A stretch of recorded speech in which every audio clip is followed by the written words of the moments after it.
할렐루야. 새로운 교회 주일 예배 오신 여러분 환영합니다. 우리 앞뒤 잡음 바라보시면서 고백하실 때 하나님이 우리의 능력 되십니다. 그렇게 고백하실까요? 하나님이 우리의 능력 되십니다. 아멘. 우리 다 같이 일어나셔서 주님 찬양하며 나갈 텐데요. 오늘은 좀 항상 드리는 예배지만 이 찬양, 우리의 예배의 주인 되신 주님께 우리 크게 영광의 박수 먼저 올려드리고 우리의 마음을 주께 집중하며 나가기를 소망합니다. 주님, 이곳의 주인 되십니다. 우리의 예배를 통해서 높임 받으시옵소서. 우리 더 큰 박수로 주께 영광 돌려드립시다. 할렐루야.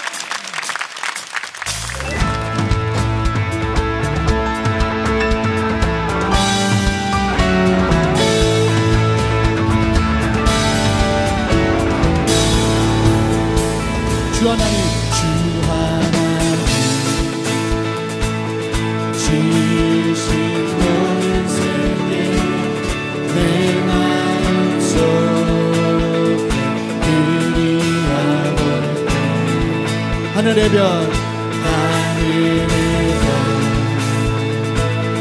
울려 퍼지는 데서 주님의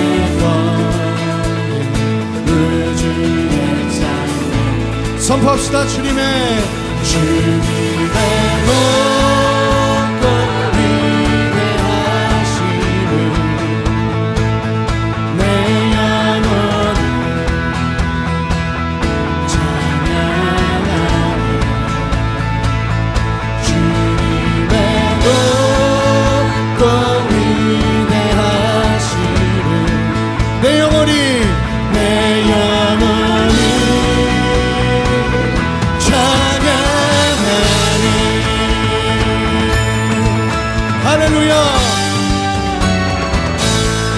숲속이나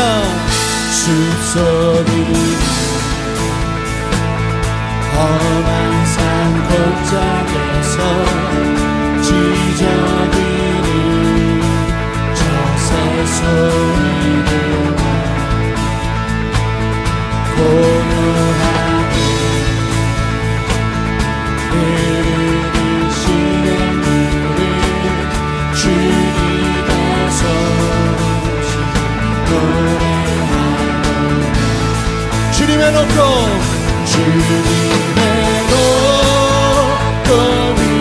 위대하심을 내 영혼이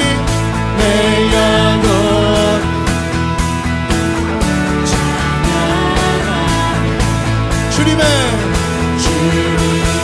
높고 위대하심을 내 영혼이 찬양하네. 영원히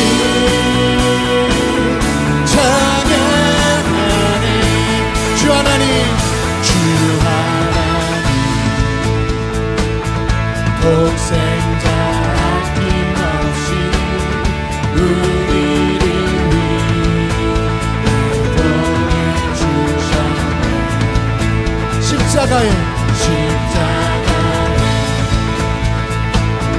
피 흘려 주신 주 내 모든 죄를 구속하셨네.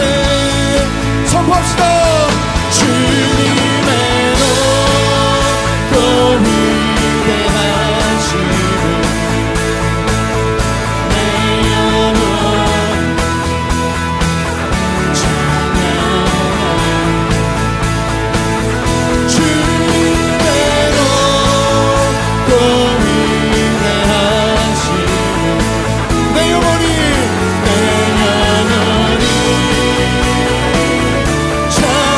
우리의 두 손을 높이 들고 선포합시다. 주님의 높고 위대하심을 내 영혼이 찬양하네. 주님의 높고 위대하심을 내 영혼이 찬양하네. 주님의 높고 위대하심을 내 영혼이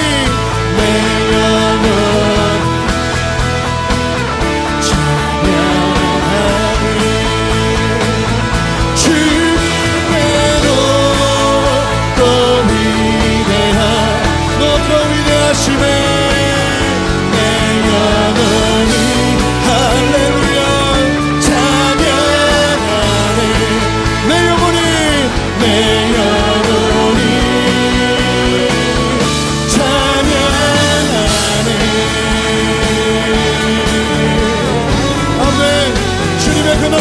위대하심을 찬양하는 우리의 입술의 고백 위에 주님 영광 받으시옵소서.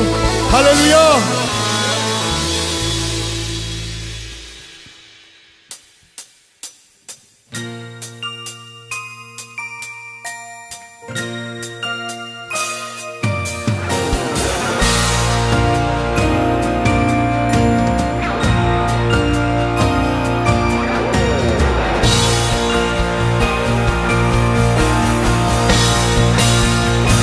고백합니다. 별빛 속에 빛나는 주님, 바람결에 말씀하시네.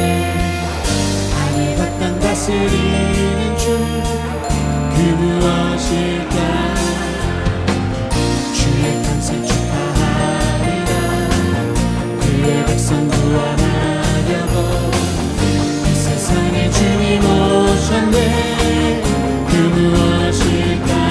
그의 얼굴 대하기까지 그의 은혜를 심하였네. 나를 보시는 주를 나 지금 알았네. 내 곁에 계시면서 나와 함께 하시는 주님, 나를 지켜주시는 주님, 나의 곁에 계시는 주님, 모든 것 되시네. 우리의 모든 것 되시는 주님, 별빛 속에 빛나는 주님, 바람결에 말씀하시네. 하늘 바탕 다스리는 주, 그 무엇일까? 그의 탄생 축하하리라. 그의 백성 구원하려고 이 세상에 주님 오셨네.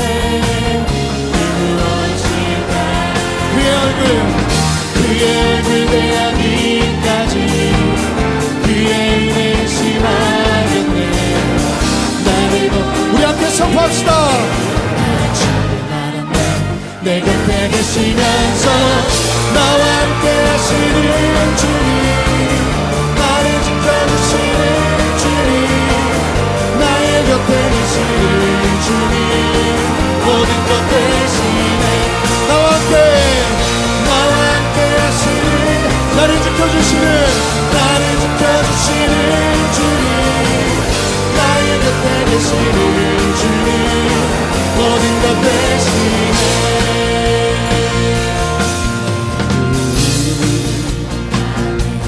깜깜한 새벽을 찾아 떠난다.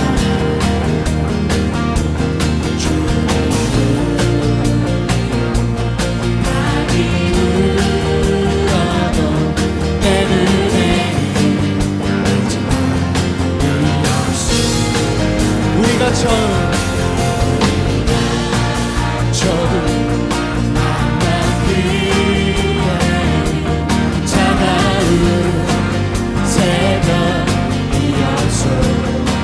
주님 맘속에 사랑이 있음을 나는 느낄 수가 있어. 우리 함께 선포합니다. 오주여 오주여 당신께 감사하리라.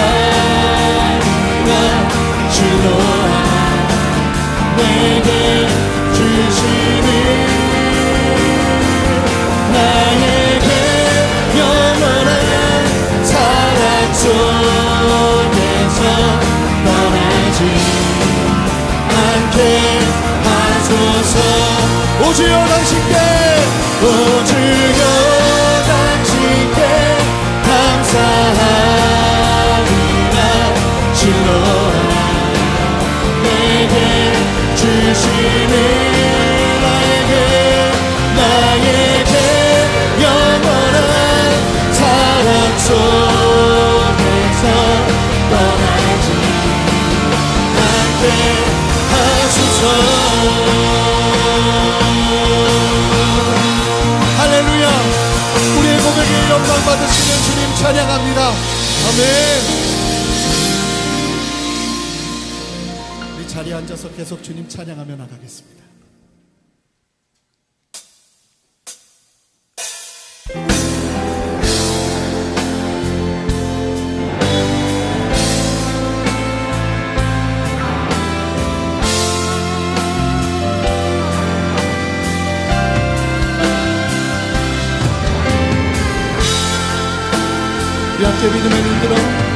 안에 역사하시는 그 능력의 이름 예수, 그 예수의 이름을 고백하며 찬양하며 나갑니다. 능력의 이름, 능력의 이름 예수, 권능의 이름 예수, 모든 강력을 다하는 예수, 생명 되신 예수. 고백합니다. 치유의 이름, 치유의 이름 예수, 용서의 이름 예수, 자유 주시는 그 이름 예수, 생명 되신 예수, 거룩한 이름 예수, 거룩한 이름 예수, 빛을 주는 예수, 모든 이름 위에 뛰어나, 모든 이름 위에 뛰어난 예수, 생명 되신 예수. 고백합니다. 아무것도 두려워 말라, 주 나의 하나님이 지켜주시네. 놀라지 마라, 겁내지 마라, 주님 나를 지켜주시네. 다시 한번 고백합니다. 아무것도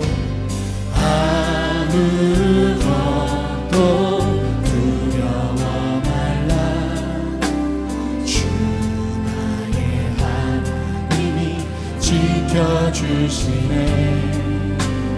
놀라지 마라, 겁내지 마라, 주님 나를 지켜주시네.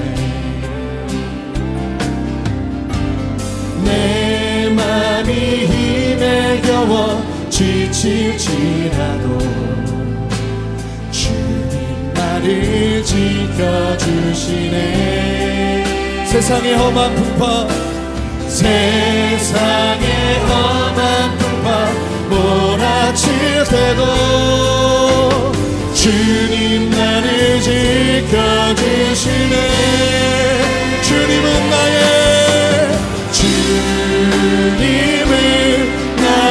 산성, 주님은 나의 요새, 주님은 나의 소망, 나의 힘이 되신 여호와. 우리 자매님들이 고백합니다. 아무것도 두려워 말라,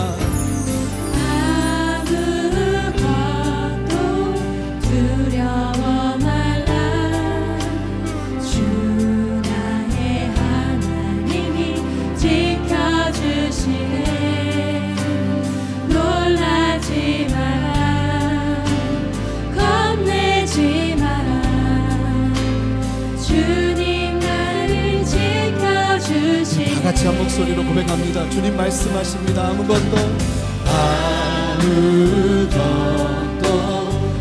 두려워, 영원한 주만 바라볼지어다. 주 나의 하나님이 지켜주시네. 놀라지 마라, 겁내지 마라, 주님 나를 지켜주시네. 선포합니다. 내 맘이 힘에 겨워, 내 맘이 힘에 겨워 지칠지라도 주님 나를 지켜주시네. 세상의 험한 풍파, 세상의 험한 풍파 몰아칠 때도 주님 나를 지켜주시네. 주님은 나의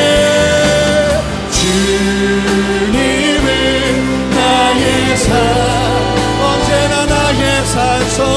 주님은 나의 영. 주님은 나의 소망, 나의 힘이 되신 여호와. 내 맘이 힘에 겨워 지칠지라도, 내 맘이 힘에 겨워 지칠지라도 주님 나를 지켜. 우리 두 손을 들고 의지하며 선포하며 나갑시다. 세상의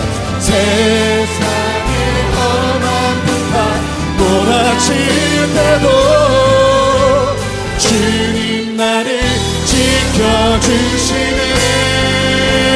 주님은 나의 산성.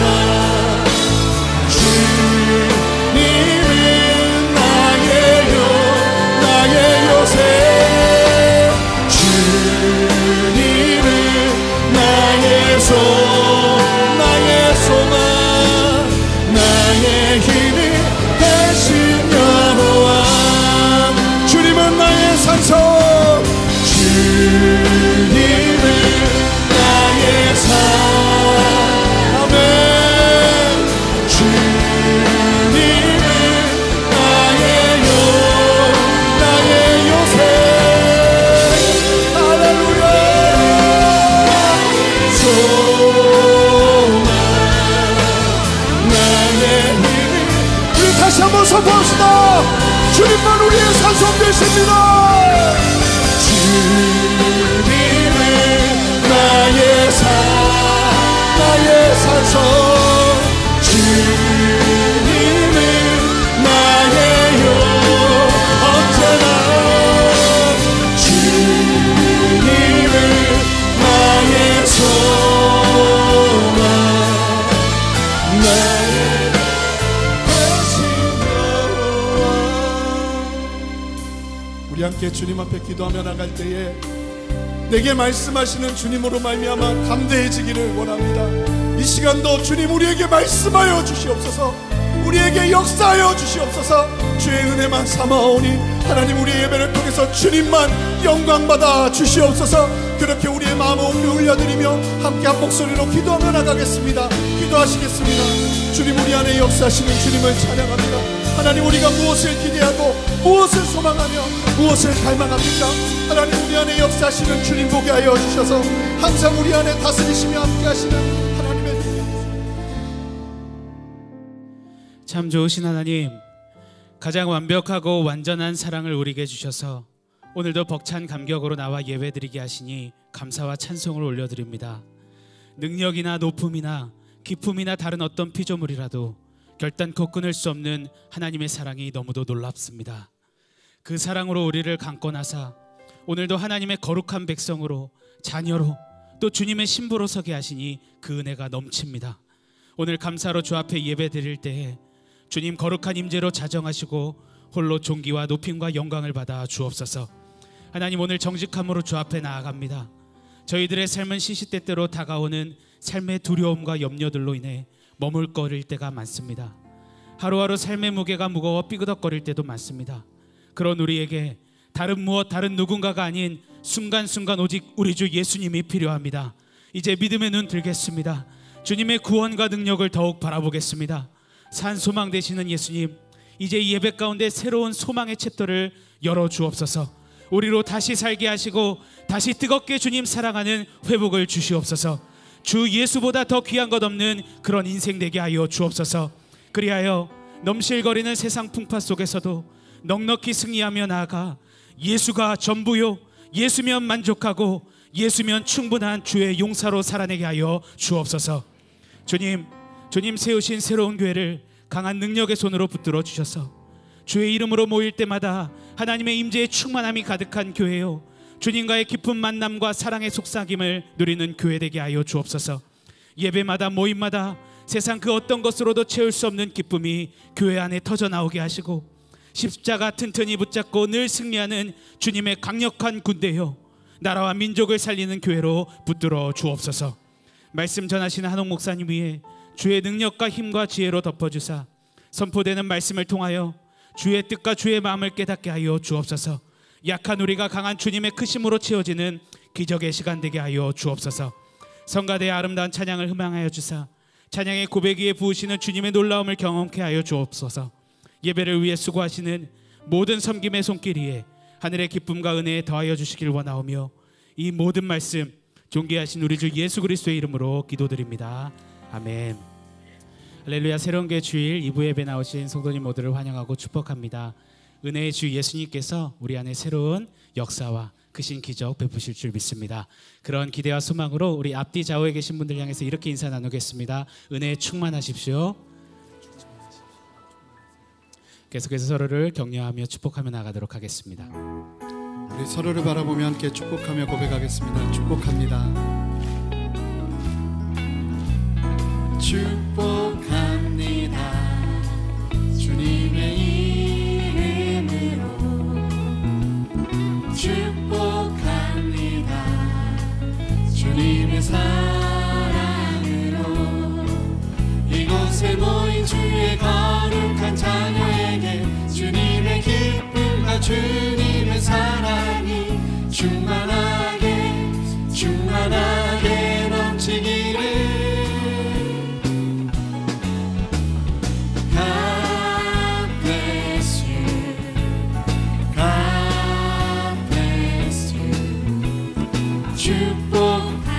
앞에뿐만 바라보지 마시고 서로를 바라보면서 우리 주님의 사랑을 고백하겠습니다. God bless you. God bless you. 축복합니다. 주님의 사랑으로. 우리 박수로 서로를 격려하며 축복하겠습니다. 네, 교회 소식 전해드리겠습니다. 40일 신년 특별 새벽 기도회가 나날이 성도님들의 뜨거운 참여 속에 진행되고 있습니다. 특순 담당팀과 새벽 섬김 담당 공동체는 주보를 잘 확인하시고 동참해 주시기를 바랍니다. 또한 원활한 주차를 위해 성도님들 간에 카풀을 권장드리고 있으니 협조 부탁드리겠습니다. 2019년 1학기 공동체 개강을 앞두고 신임 순장 훈련 및 오리엔테이션이 3월 2일 토요일 오전 8시부터 코너하우스에서 진행이 됩니다. 성인 공동체 신임 순장님들은 꼭 기억하시고 참석하셔서 함께 새 학기를 준비해 주시기를 바랍니다. 성경적 결혼관의 틀을 형성하고 하나님이 원하시는 가정을 세워가도록 양육하는 결혼교실에서 신청자를 모집합니다. 성경적으로 아름다운 가정을 세우길 원하시는 결혼이 결정된 예비 커플과 결혼한 지 1년 이하의 신혼부부들의 많은 신청 바랍니다. 성경적으로 자녀를 양육하길 원하는 어머니들을 위한 성경공부 마더와이즈 지혜 가정이 오는 3월 10일부터 시작됩니다. 특별히 이번 과정에는 스마트폰, 게임, 텔레비전 등 자녀의 미디어 사용을 성경적으로 가이드하는 미디어 사용 코칭을 함께 배우게 됩니다. 자세한 내용은 주보기사를 참고해 주시고 신청은 본당 앞 안내 데스크에서 해 주시기를 바랍니다. 그동안 CES 멘토로 섬겨주신 멘토들이 모이는 시간인 CES 멘토데이가 3월 1일 오전 8시 이곳 본당에서 진행됩니다. CES 멘토님들 전체가 모이는 날이니 멘토님들께서는 한 분도 빠짐없이 참석해 주시기를 바랍니다. 예배 후에 본당 앞 안내 데스크에서 참여 여부 확인서를 꼭 작성해 주시기를 부탁드리겠습니다. 3.1운동 100주년 기념 오페라 함성 1919가 3월 1일과 3월 2일 여의도 KBS 홀에서 진행됩니다. 함성 1919는 기독교와 교회가 3.1운동에 미치는 영향력이 담긴 오페라인데요. 성도님들의 많은 관심 부탁드리겠습니다. 이제 성가대의 특순 이후에 한웅 목사님 전해주시는 하나님 말씀 듣겠습니다.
하나님의 물음표. 에스겔 37장 1절에서 3절 말씀입니다.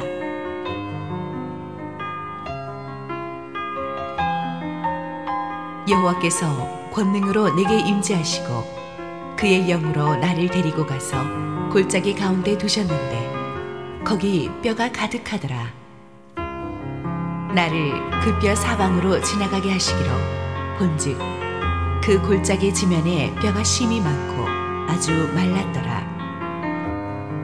그가 내게 이르시되 인자야 이 뼈들이 능히 살 수 있겠느냐 하시기로 내가 대답하되 주 여호와여 주께서 아시나이다. 할렐루야. 우리 하나님께 감사와 영광의 박수를 올려드리겠습니다. 우리 함께 기도하시고 하나님 말씀 보겠습니다. 사랑하는 주님, 은혜를 감사합니다. 오늘도 주님의 임재 앞에 엎드려 음성을 듣고 세상을 돌파하는 지혜와 은혜를 받기 원하는 우리 성도들에게 주님 말씀하여 주옵소서. 부족한 종은 감추시고 오직 주님 홀로 영광 받으시옵소서. 예수님 이름으로 기도했습니다. 아멘. 오늘은 하나님의 문장 부호법 시리즈 세 번째 주제인 하나님의 물음표를 다루기로 하겠습니다.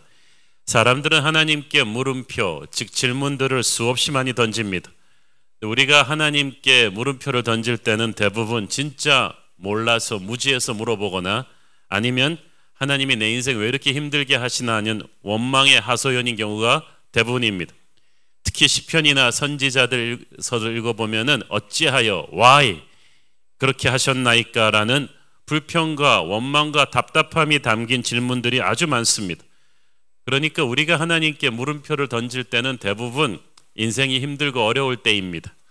모든 것이 잘 될 때 어째서 내게 이런 축복을 주십니까? 라는 물음표를 던지는 사람은 거의 없습니다. 축복은 당연한 것으로 생각합니다.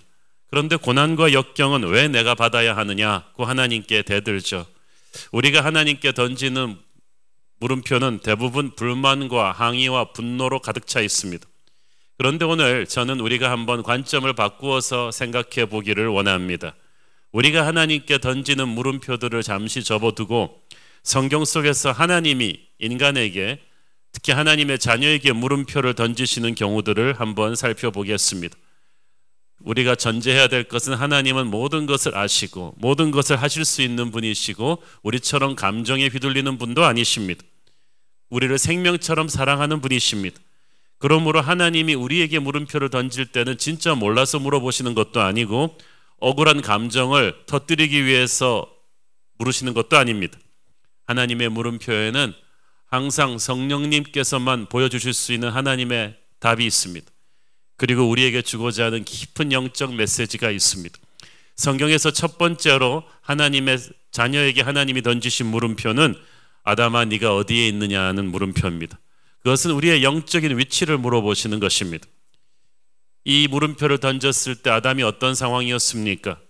하나님이 그토록 먹지 말라고 하셨던 선악과를 먹어버렸던 후였습니다. 그걸 먹으면 너희가 하나님같이 될 거라는 사단의 꼬드김에 넘어가서 꿀꺽 삼켰습니다. 그런데 하나님같이 되기는커녕 자기들의 벌거벗음을 깨닫게 되면서 그들의 인생이 무너져 내립니다. 그때 하나님께서 에덴 동산으로 찾아오셔서 말씀하신 거예요. 창세기 3장 9절 여호와 하나님이 아담을 부르시며 그에게 이르시되 네가 어디 있느냐. 평소 같았으면 전혀 대답하기 힘든 질문이 아닙니다. 예, 하나님 저 여기 있어요 라고 쌩 하고 달려나갔을 아담이었지만 그날은 아니었어요. 여러분, 우리 영혼이 문제가 있을 때 우리는 하나님의 물음표에 대답을 못합니다. 지은 죄가 너무 엄청나기 때문에 하나님의 음성 자체에 사시나무 떨듯 떨기 시작합니다. 하나님은 변하시지 않았는데 자기들이 변했기 때문이에요.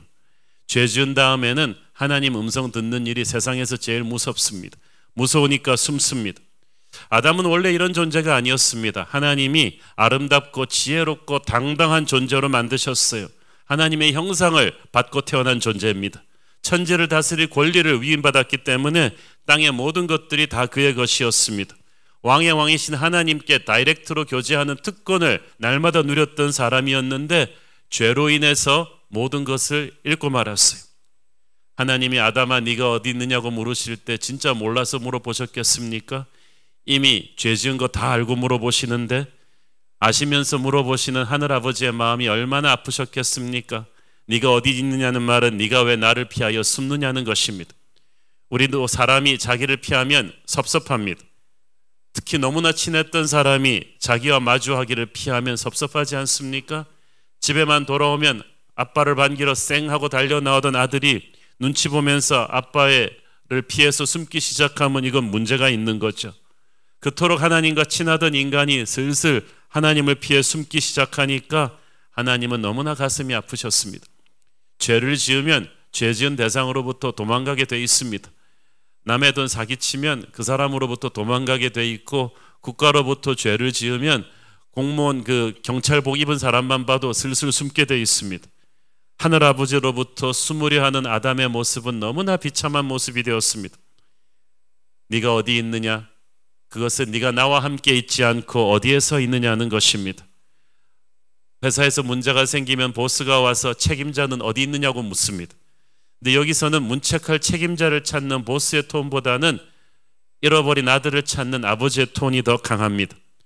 분명히 그 자리에 서 있으라고 했는데 아빠 말을 안 듣고 제멋대로 딴 데로 갔다가 나쁜 사람들에게 이용당한 그 아이가 겪을 고통을 뻔히 아는 부모의 아픔입니다.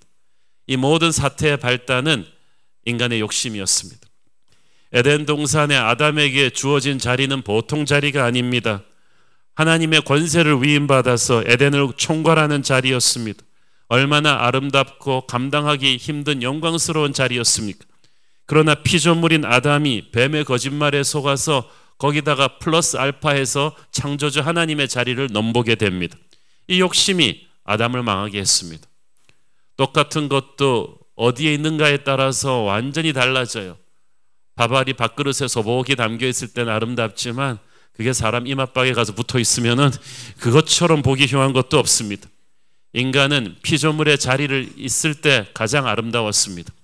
피조물의 자리를 떠나 욕심을 가지고 창조주의 자리에 뛰어오르려 하면서부터 너무나 추해지고 말았습니다. 만약 아담이 욕심을 부리지 않고 자기 자리를 그대로 지켰더라면 그는 에덴 동산에서 만물의 영장으로서 하나님의 은혜 가운데 행복하게 영원히 살 수 있었을 것입니다. 그러나 아담은 자기가 있어야 될 피조물의 자리를 이탈했습니다. 그래서 아담아 네가 어디 있느냐 하는 질문에 제대로 대답할 수가 없어요. 그는 죄를 지음으로써 하나님과 자유롭게 교제할 수 있는 권리와 만물을 다스릴 수 있는 어둠의 세력이 두려워하는 거룩의 힘을 잃어버렸습니다. 그것이 하나님의 자녀가 자기가 있어야 될 자리를 떠날 때 오는 저주입니다. 욕심이 장성한 즉 죄를 낳고 죄가 장성한 즉 사망을 낳느니라. 하나님은 오늘도 우리가 어디에 있느냐고 우리의 영적인 위치를 끊임없이 확인하십니다. 우리는 하나님의 자녀의 자리에 똑바로 서 있어야만 합니다. 마귀의 유혹에 휘둘리지 않고 오직 하나님의 음성만 듣고 하나님과 함께 걸어가는 순종함으로 살아가는 그 하나님의 자리에 딱 서 있어야 됩니다. 하나님의 자리에 제대로 서 있으면 가정도 흔들리지 않습니다. 회사도 흔들리지 않습니다. 나라도 흔들리지 않습니다. 그러나 하나님의 자녀의 자리를 이탈하면 모든 것이 흔들리게 될 것입니다. 남편으로서의 권위도 아버지로서의 권위도 아담은 하나님의 자녀의 자리를 떠나면서 다 잃어버렸어요. 이브가 그때부터 남편을 존경하지 않았고 아담의 자식들 가인과 아벨은 서로를 죽이는 무서운 갈등 상황으로 접어들었습니다. 하나님의 자녀의 자리를 이탈하니까 가정이 붕괴가 돼요. 하나님의 자녀의 자리를 이탈하니까 만물의 영장으로서 아담의 권위가 흔들립니다. 그때부터 그는 자연을 다스리는 게 아니라 자연과 싸워야만 먹고 살 수 있는 존재가 되었습니다. 사는 게 전쟁이 되었어요. 그것이 하나님의 자녀의 자리를 이탈한 자에게 오는 저주예요. 세상에서 우리의 위치도 흔들리게 되는 거예요. 아무리 고난과 역경 속을 지난다 할지라도 여러분은 하나님의 자녀의 자리에 똑바로 서 있으십시오. 그러면 반드시 모든 것이 회복될 것입니다. 네가 어디에 있느냐? 우리의 영적인 위치를 확인하는 하나님의 물음표는 그만큼 중요한 것입니다. 지금도 우리에게 하나님께서 그렇게 질문하실 때 우리는 당당히 대답할 수 있습니까? 하나님을 모르는 사람들은 죄의 길을 벗어나서 하나님을 믿고 구원받은 백성의 자리로 와서 서야 합니다. 하나님을 믿으면서도 마귀의 속삭임에 현혹되어서 세상으로 떨어져 나갔던 탕자 같은 사람들 다시 첫사랑을 회복하고 하나님의 자리로 돌아와야 될, 자녀의 자리로 돌아와야 할 것입니다. 그 자리로 돌아오면 여러분의 인생 모든 것이 다시 회복되기 시작할 것입니다. 또 하나의 성경에 나오는 하나님의 중요한 질문은 인간이 대답할 수 없는 질문인데, 그 질문을 통해서 하나님은 우리를 하나님의 관점으로 올려주십니다. 이것은 구약성경 욥에게 나오는 욥에게 던진 질문입니다. 우리가 아는 욥의 스토리는 대단하지 않습니까? 큰 부자였죠. 자녀도 10명이나 낳아서 키웠습니다. 하나님을 잘 섬겼던 의인이었습니다. 그런데 어느 날 갑자기 욥에게 무서운 재난들이 한꺼번에 밀어닥쳤어요. 그 많던 자녀들이 다 사고로 죽고 막대한 재산을 다 잃어버리고 건강까지 잃어서 병에 걸렸습니다. 그러니까 부인마저 남편 욥을 저주하기에 이르렀죠. 게다가 욥을 위로한답시고 찾아온 새 친구들은 전부 다 네가 하나님한테 우리가 모르는 죄를 지어서 이런 벌을 당하는 거야, 회개해, 이러면서 욥의 상처에 소금을 곁게 얹었습니다. 욥은 너무나 화가 나서 자신이 결코 하나님의 벌을 받을 만한 죄를 짓지 않았다고 자신의 순전함을 강조하면서 억울함을 호소합니다. 그러면서 하나님이 왜 나에게 이런 고통을 허락하셨느냐고 울부짖습니다. 이렇게 욥과 친구들이 언쟁을 벌이고 있는 가운데 하나님이 폭풍 가운데서 임하셔서 물음표를 던지시기 시작합니다. 욥기 38장 2절, 무지한 말로 생각을 어둡게 하는 자가 누구냐. 38장에서부터 이 질문을 시작으로 하나님께서 무려 70여 개나 되는 질문들을 속사포처럼 욥에게, 친구들에게 퍼부으십니다. 그 질문들을 여러분 하나라도 대답할 수 있는지 한번 들어보세요. 제가 샘플로 몇 개 드릴 테니. 내가 땅에 기초를 놓을 때 너는 어디에 있었느냐? 누가 땅의 크기와 규모를 정했는지 너는 아느냐? 바닷속 깊은 물밑으로 너는 걸어다녀 보았느냐? 흰눈을 쌓아놓은 곳간에 들어가 본 적이 있느냐? 누가 광야에 비를 내리게 하는지, 이슬방울은 누가 낳았는지 아느냐? 누가 별자리들을 제때 이끌어내는지 너는 아느냐? 누가 사자와 까마귀 새끼들의 먹이를 마련해 주는지 너는 아느냐? 산염소와 암사슴은 어떻게 출산하는지 너는 아느냐? 하나라도 대답할 수 있는 이런 질문이 70개가 쏟아졌어요. 하나님께서 우주 만물과 자연 생태계를 어떻게 창조하고 다스리는지 너는 아느냐는 거예요. 여기서 가끔 우리는 스톱? 이게 지금 무슨 시츄에이션이지? 이게 욥이 질문한 게 맞나요? 하나님의 질문의 내용들은 어찌 보면 욥의 질문을 질문으로 답하신 건데 전혀 핀트가 안 맞아요. 욥은 내가 왜 이런 고난을 겪어야 합니까? 억울한 내 심정을 이해하시고 내가 왜 이런 고난을 겪어야 되는지 설명해 주세요라고 요청한 건데, 하나님은 거기에 대해서 완전히 동문서답을 하세요. 하나님이 지으신 창조 세계의 신비를 네가 아느냐? 하나님이 지금 던지신 이 70여 가지의 질문들은 세계 명문대의 천문학, 지질학, 동식물학 대가들, 교수님들이 다 나와도 다 대답할 수 없는, 인류가 지금까지 쌓아온 모든 과학, 지식, 기술, 문명을 다 망라해도 대답할 수 없는 것들이에요. 그럼 왜 이런 엄청난 질문들을 이 고난 속에 있는 욥에게 하나님이 던지셨을까요? 이유는 간단합니다. 인간과 하나님 사이의 차이를 네가 아느냐는 거야. 욥은 피조물로서 자기가 얼마나 작고 하나님은 얼마나 크신 분인지를 깨달아야만 했습니다. 지금 욥의 인생은 자기 문제밖에는 안 보여요. 아무리 신앙 좋은 사람도 고난 속에서는 자기 생각밖에 안 나요. 왜 내게 이런 일이? 그런데 하나님께서는 욥의 인생만 보시는 것이 아니라 모든 우주와 창조 세계의 질서와 역사와 수많은 인생들의 그림이 함께 조합되는 큰 그림을, 거기다가 마귀가 공격하는 영적 전쟁까지 포함되는 거대한 큰 그림을 보고 계신 거예요. 지금 욥한테는 그거 설명을 해도 못 알아들어요. 우리가 퍼즐 한 조각만 들여다봐가지고는 아무리 연구해도 이게 무슨 의미인지를 모르고 퍼즐 전체를 붙여서 큰 그림을 보는 사람만이 알 수 있듯이 우리 자기의 고통밖에 볼 줄 모르는 편협한 시각으로는 우리의 인생을 제대로 이해 못하고 우리의 물음표는 그렇게 아주 자기중심적일 수밖에 없어요. 그러므로 우리의 가슴 속에 왜 하나님이 내 인생에 이렇게 힘든 일이 있는가 라는 이기적인 물음표가 가득할 때 하나님은 우리가 한 발자국 뒤로 물러나게 하십니다. 우리가 알지 못하는 거대한 하나님의 큰 그림이 있다는 것을 알라고 하십니다. 지금 설명해 줄 수 없는 거대한 영적인 역사와 섭리가 너의 주변으로 돌아가고 있다는 것을 말씀하십니다. 그러므로 우리는 하나님 앞에서 설명을 요구하기보다는 침묵하고 예배해야 되는 것입니다. 진리는 우리가 노력하고 탐구해서 얻어지는 것이 아니라 하나님이 보여주셔야 깨달을 수가 있습니다. 하나님은 욥이 바랐던 욥의 고난에 대한 구체적인 이유를 설명해 주지 않았어요. 그러나 욥의 질문에 질문으로 답하신 하나님께서는 우리의 자기중심적 인간의 관점으로만 인생을 보지 말고 깊고 신비한 하나님의 관점으로 갈 것을 지금 도전하고 계십니다. 시편 73편에 보면 주의 성소에 들어갈 때야 깨닫는 어떤 영적인 것들이 있다고 했어요. 욥은 속사포처럼 자기에게 쏟아지는 하나님의 엄청난 질문들을 묵상하다가 거기에 담긴 하나님의 뜻을 알게 되었어요. 내가 전혀 가늠할 수가 없는 하나님의 크고 아름다운 뜻이 있구나.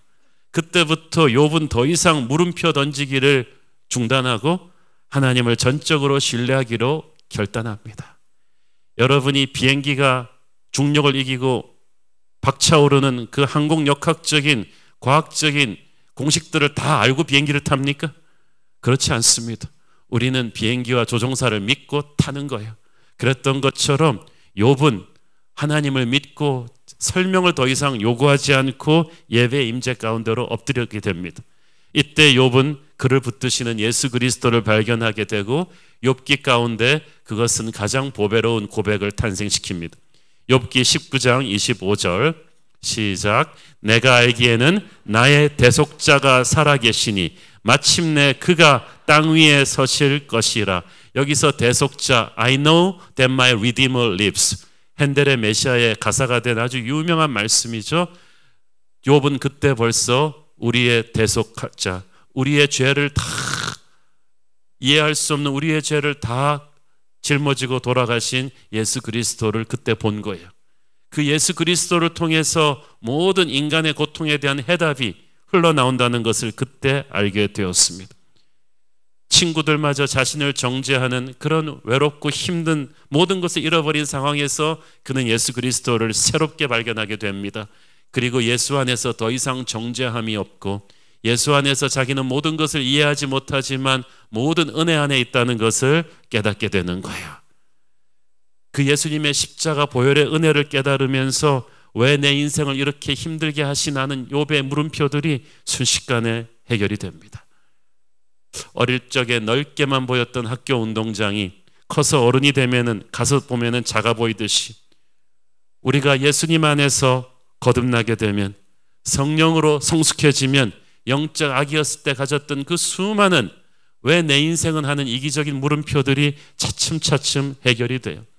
우리의 인생이 고난을 지날 때 병들고 외롭고 사업이 안 들고 너무나 힘든 시련을 지날 때 우리가 하나님 앞에 쏟아놓는 그 수많은 물음표들을 잠시 멈추고 여러분은 하나님의 은혜 앞에 엎드리기를 바랍니다. 많은 사람들이 이해할 수 없는 인생의 고난 속에서 예수님을 만났습니다. 예수님을 만나면서 자기 인생의 고난에 대한 구체적인 해답은 찾지 못했지만 영적인 근본이 해결이 되는 것을 체험합니다. 여러분의 인생의 고난 가운데 여러분의 구체적인 질문에 대해서 너무 빨리 너무 쉽게 대답을 주는 거짓 선지자들을 조심하십시오.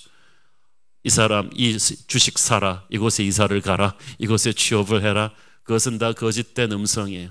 하나님은 그렇게 경솔하고 빠른 진통제에 불과한 인생의 답들을 주시지 않으십니다.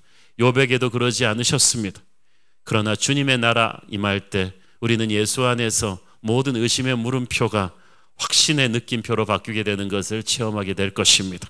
고린도전서 13장 12절 우리가 지금은 거울로 보는 것 같이 희미하나 그때에는 얼굴과 얼굴을 대하여 볼 것이요 지금은 내가 부분적으로 아나 그때에는 주께서 나를 아신 것 같이 내가 온전히 알리라. 아멘.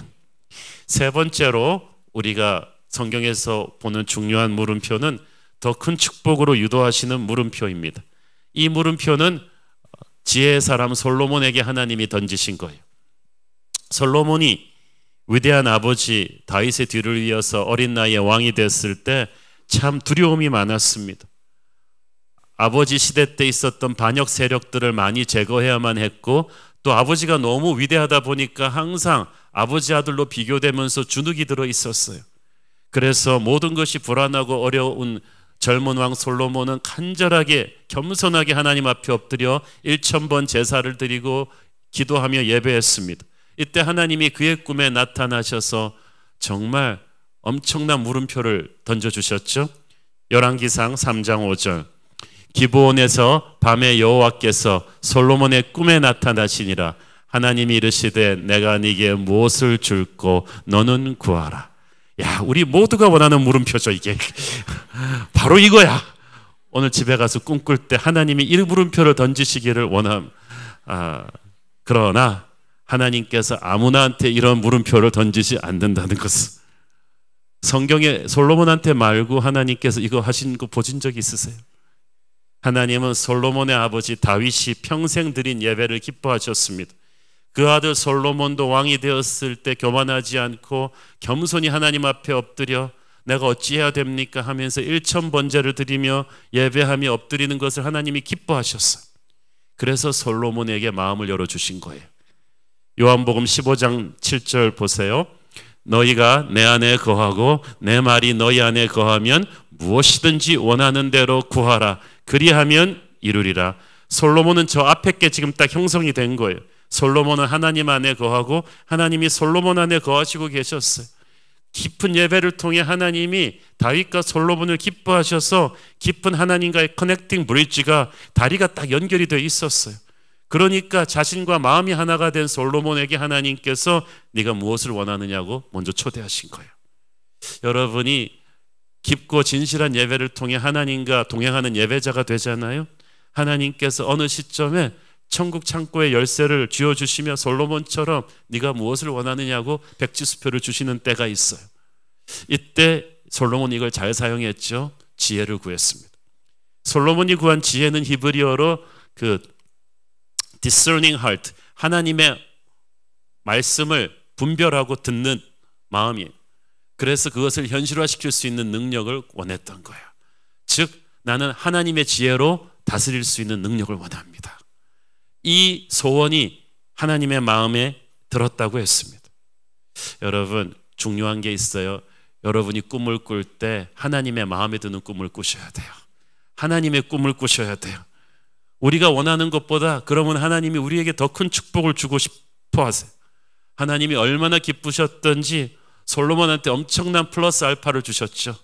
네가 자기를 위해서 장수의 축복도 재물의 축복도 군사적인 힘도 구하지 않았으니 내가 네가 구한 지혜를 주면 물론 다른 모든 것도 너와 함께 줄 것이다.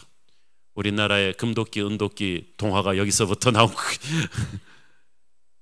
하나님이 기뻐하는 사람, 하나님과 늘 동행하는 사람은 아버지의 마음을 알아요. 그래서 하나님이 백지수표를 줄 때도 그걸 가지고 잘못 사용하지 않아요. 강남에 몇 층짜리 아파트 주세요 이런 말을 하지 않는다는 거예요.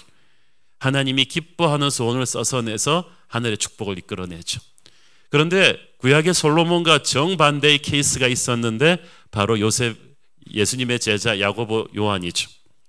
이들은 주님이 십자가 지시기 전날 예수님한테 싹 와가지고 질문했어요. 우리가 무엇을 구하든지 주님 이루어 주세요. 이런 케이스들은 하나님이 주지도 않았는데 자기가 먼저 백지수표 들고 와가지고 들어달라고 한 케이스죠. 주님이 너무 기가 막히셔가지고 물어보셨어요. 마가복음 10장 36절 이르시되 너희에게 무엇을 하여 주기를 원하느냐. 솔로몬 때 던졌던 질문과는 다른 게 이거는 예수님이 먼저 그 말을 하신 게 아니고 너무 무례한 요구를 하던 그들에게 예수님이 기가 차셔가지고 물어보신 말이에요. 그랬더니 그들이 아주 뻔뻔하게 대답했죠. 주의 영광 중에서 주의 나라 임하실 때 우리가 한 사람은 주의 오른쪽에 한 사람은 주의 왼편에 앉게 해주십시오. 결국 그들이 지금까지 주님을 따라온 속내를 확 드러낸 거예요. 결정적인 순간에 되니까 불순한 동기로 정권을 잡으면 권력에 노른자를 장악하겠다는 욕심이 드러난 거예요. 그때 예수님께서 그들의 평생 잊지 못할 물음표를 던지죠. 마가복음 10장 38절. 예수께서 이르시되 너희는 너희가 구하는 것을 알지 못하는도다. 내가 마시는 잔을 너희가 마실 수 있으며 내가 받는 세례를 너희가 받을 수 있느냐? 예수님의 마음을 가장 잘 이해할 것 같은 베드로와 함께 최치 큰 제자들이 주님의 마음을 너무나 모르고 이런 불손한 욕심으로 가득 찬 소원을 주님께 말합니다. 그들은 하나님의 나라가 세상의 나라와 전혀 다른 것이라는 것을, 예수님의 면류관은 예수님의 십자가를 같이 걸어가는 자만 받을 수 있다는 것을 모르고 있어요. 우리도 그럴지 몰라요. 밤낮 기도를 하는데 우리가 주시옵소서라고 구하는 것은 동기가 너무 불순해요. 그러놓고 주님이 응답해 주지 않는다고 서운해합니다. 여러분 마음속에 혹시 주님을 이용해서 이 땅에서 성공해 보겠다는 불순한 동기가 있다면 그것은 잘못된 거예요. 예수님은 그들의 어이없는 요구에 깊은 의미가 담긴 물음표를 던지셨어요. 너희가 내가 마시는 잔을 마실 수 있으며 내가 받는 세례를 받을 수 있느냐? 십자가 고난을 겪을 수 있느냐는 거예요. 그들은 철없이 겪을 수 있다고 대답했고 그들은 정말 그렇게 되었어요. 자, 솔로몬은 하나님이 원하시는 소원을 말했기 때문에 응답을 받았고 두 제자들은 욕심으로 잘못된 소원을 말했기에 거절당했어요. 그러면 솔로몬은 평생 축복받으며 잘 살고 두 제자는 막 안 되고 그래야 되잖아요. 근데 희한하게 또 나중에 결론은 정반대로 납니다. 솔로몬은 그런 마음으로 평생 겸손하게 하나님 앞에 살았더라면 좋았을 것을 그 응답으로 받은 그 많은 축복을 자기 자신의 부귀와 영화를 위해서 다 써버리고 말년에는 영적 분별력도 잃어버려 가지고 수많은 우상 숭배하는 아내들을 들여서 나라를 두동강 나는데 아주 결정적인 기여를 하죠. 그런데 두 제자는 어떻게 됐나요? 처음에는 욕심으로 가득 찬 이기적인 소원을 말했지만 그들은 예수님의 십자가 앞에서 깨지고 오순절 성령을 받으면서 깨지고 변화되었어요. 그래서 그들의 욕심이 아닌 주님이 준비한 길을 가게 되었어요. 여러분, 우리의 욕심으로 가득 찬 꿈은 이루어지지 않아요. 다행히도. 하나님의 꿈이 우리 인생에 이루어질 것입니다. 야고보는 제자들 중 가장 먼저 순교를 당하고 요한은 가장 끝까지 살아남아서 예수님의 어머니를 돌보고 나중에는 요한계시록을 기록하는 위대한 사명에 쓰임받습니다. 그래서 그들의 인생은 세상적인 성공은 아니지만 하나님의 영광을 누리는 그런 인생이 돼요. 여러분이 평생 주님과 동행하며 걸어가실 때 하나님의 백주수표가 올 때가 있을 거예요. 그때 여러분은 먼저 그 나라와 그 의를 구할 수 있기를 바랍니다. 하나님이 기뻐하는 꿈을 꾸십시오. 하나님이 원하시는 것을 원하십시오. 그러면 여러분의 인생 가운데 하나님의 축복이 클 것입니다. 마지막으로 하나님의 물음표는 우리 인생의 새로운 소망을 알리는 물음표입니다. 거기에 세 가지 포인트가 있는데 첫째는 용서입니다.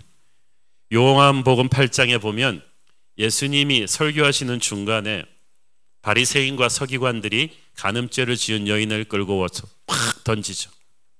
예수님을 함정에 빠뜨리려는 의도로 끌고 온 것인데 예수님은 하나님의 지혜로 이들을 꾸짖으시고 다 쫓아버리십니다. 그리고 나서 그녀에게 다가가셔서 100만 불짜리 질문을 던지셨어요. 성경에서 나오는 가장 아름다운 물음표 중에 하나가 아닌가 생각합니다. 요한복음 8장 10절 말씀. 예수께서 일어나 여자 외에 아무도 없는 것을 보시고 이르시되 여자여 너를 고발하던 그들이 어디 있느냐? 너를 정죄한 자가 없느냐? 자, 만약에 예수님이 네 이름이 뭐냐? 너 네 집 딸이냐? 너는 계명을 몰랐니? 어떻게 이런 짓을 하게 되었어? 이런 질문들을 했더라면 이 여자는 영원히 입을 닫아버렸을 거예요. 세상에는 남이 대답하기 힘든 질문을 막 무례하게 던지는 사람들이 있는데 예수님은 아니에요.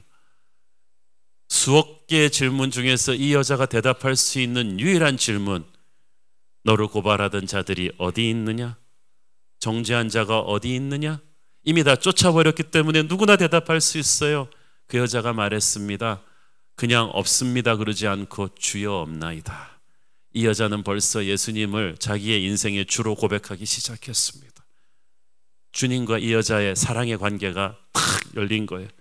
그 순간 주님께서 그 물음표 뒤에 엄청난 느낌표의 선포를 해주십니다. 나도 너를 정죄하지 않는다.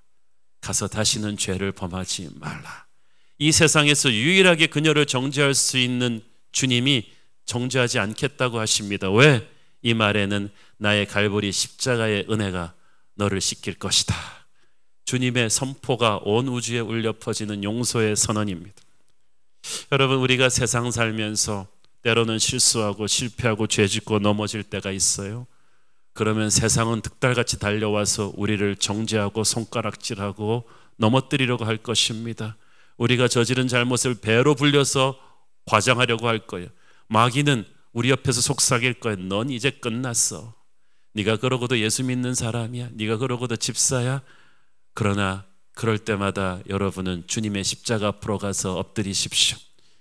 사람들이 여러분을 아무리 정죄하고 공격해도 여러분이 십자가의 은혜 앞에 가서 회개로 엎드리면 주님이 다 쫓아버리시고 물으실 것입니다. 너를 정죄한 자가 없느냐? 나도 너를 정죄하지 않는다. 주님의 십자가 앞은 언제든지 주님의 그 은혜로운 용서의 물음표를 받을 수 있는 곳입니다. 우리는 다시 시작할 수 있습니다. 새로운 소망의 물음표는 또한 회복과 사명의 물음표입니다. 요한복음 21장 16절 읽겠습니다. 또 두 번째 이르시되 요한의 아들 시몬아 네가 나를 사랑하느냐 하시니 이르되 주님 그러하나이다. 내가 주님을 사랑하는 줄 주님께서 아시나이다.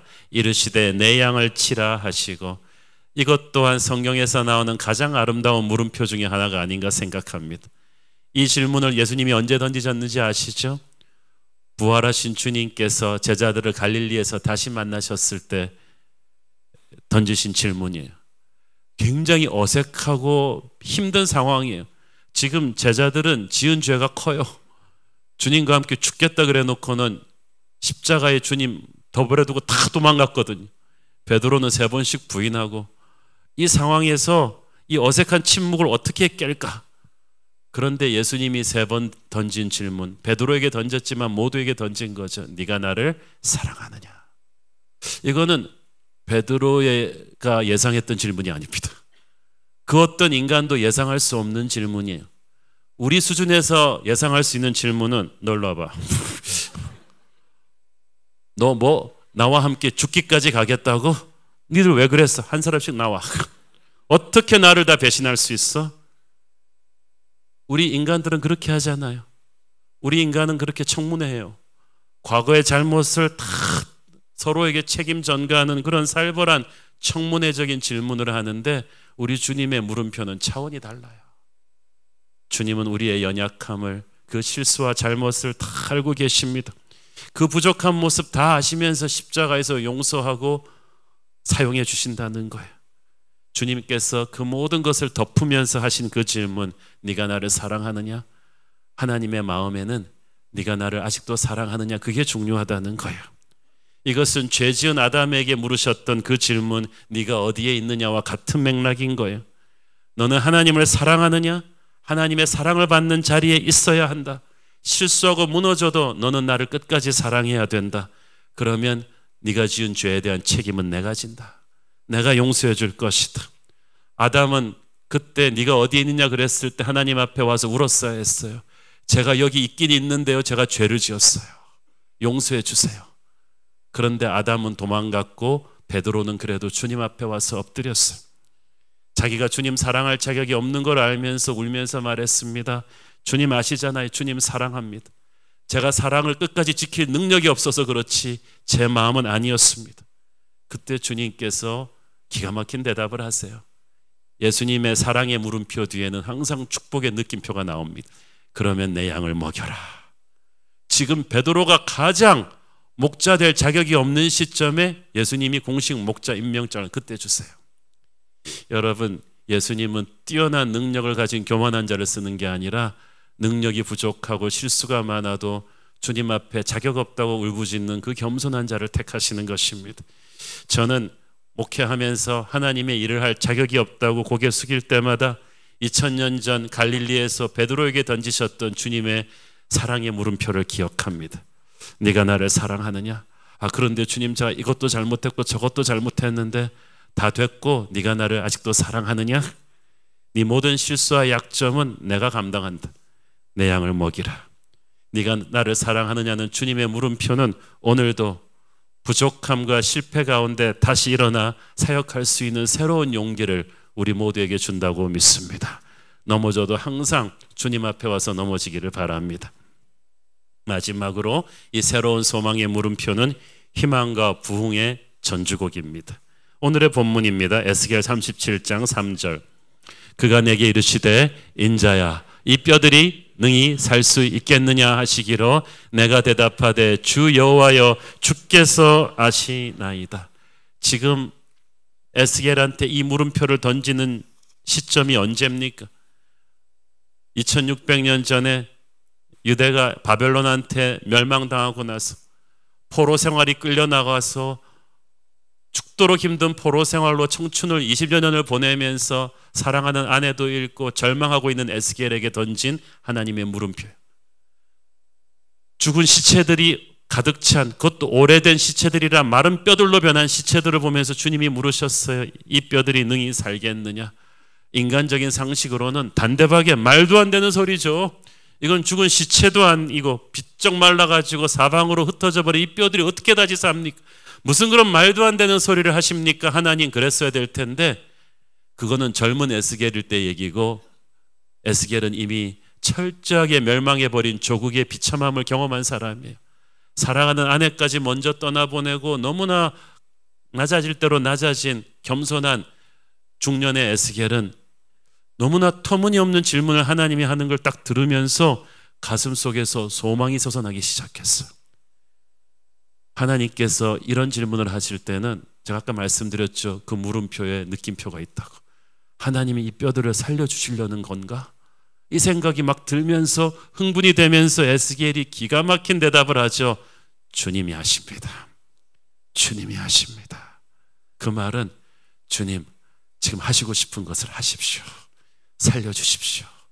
부흥의 불을 주시옵소서.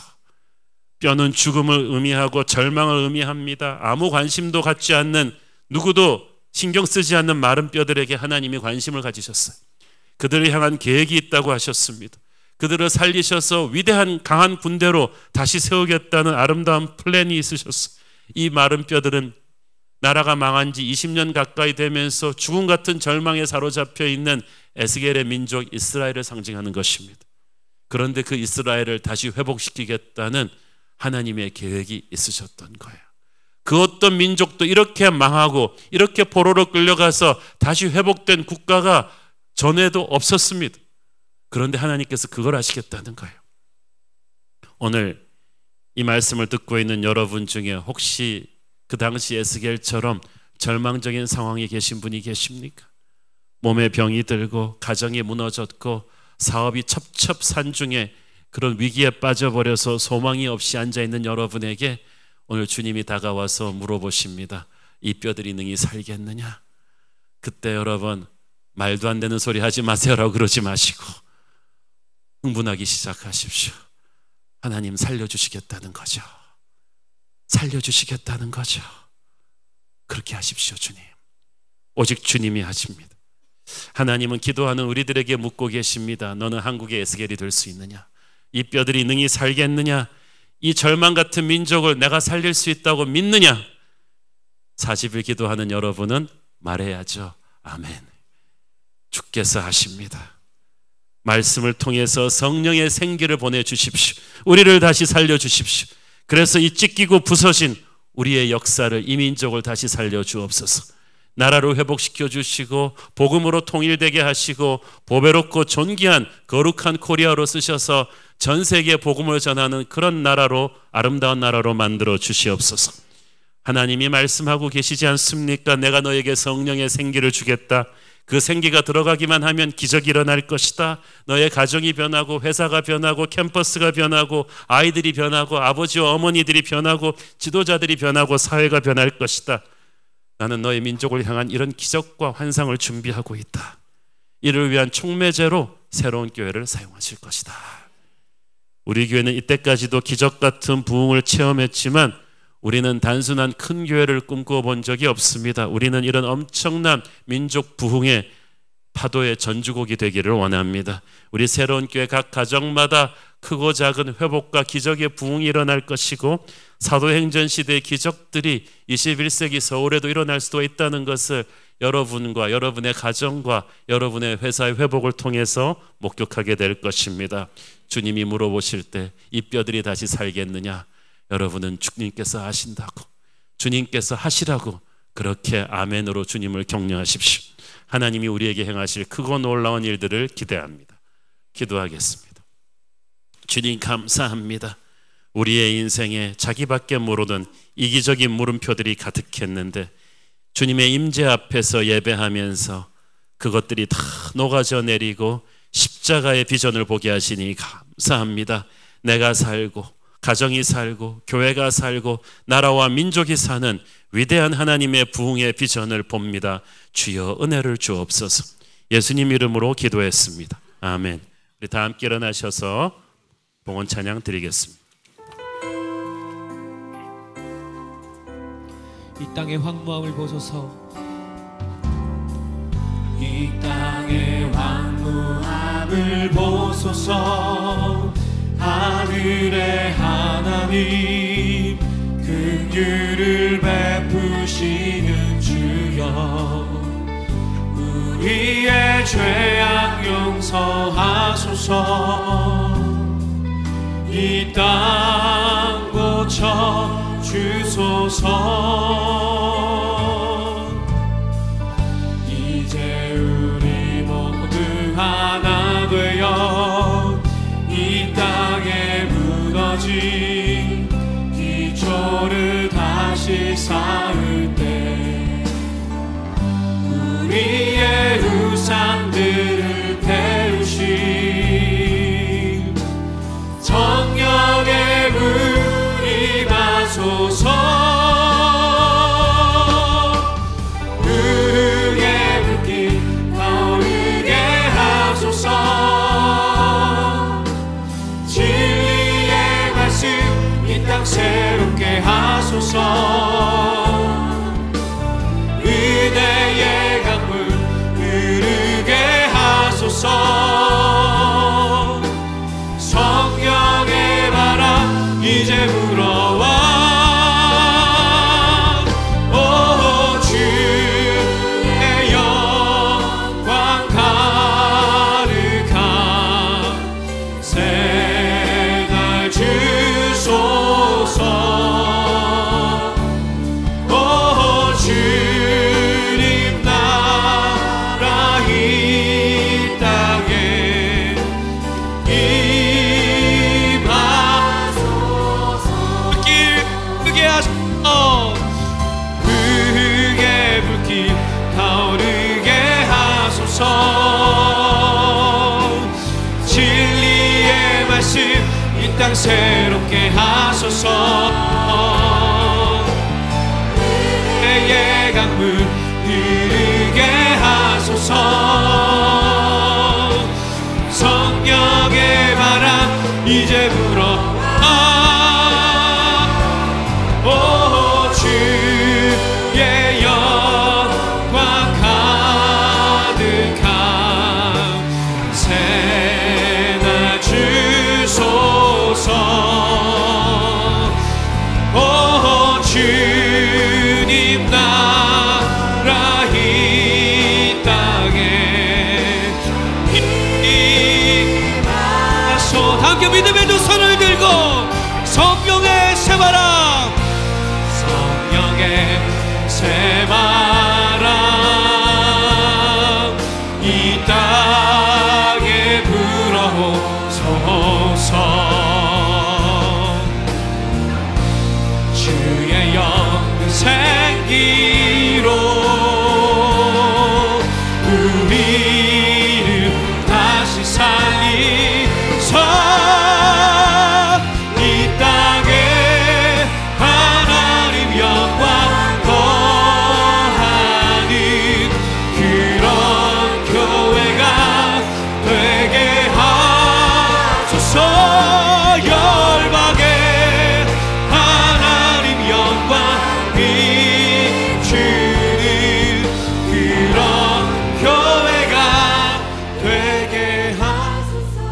사랑하는 아버지, 은혜를 감사합니다.